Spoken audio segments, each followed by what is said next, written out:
చామ ఆకులపై వేడి చేసుకున్న బట్టర్ని ఇలా రాసుకొని దానిపై బాదం పిండి, మునగాకు పొడి, తురిమిన క్యారెట్ మరియు పన్నీర్ వేసుకొని ఇలా పొట్లాలుగా చుట్టుకొని పొట్లాలపై ఇలా టూత్ పిక్స్ పెట్టుకుంటే కదలకుండా ఉంటాయి.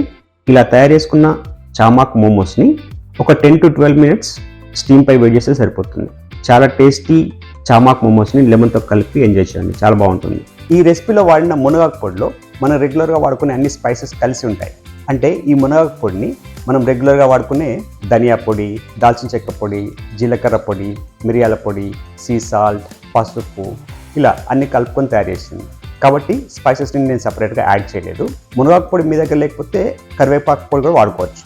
దానికి సపరేట్ వీడియో చేశాను, చూడండి.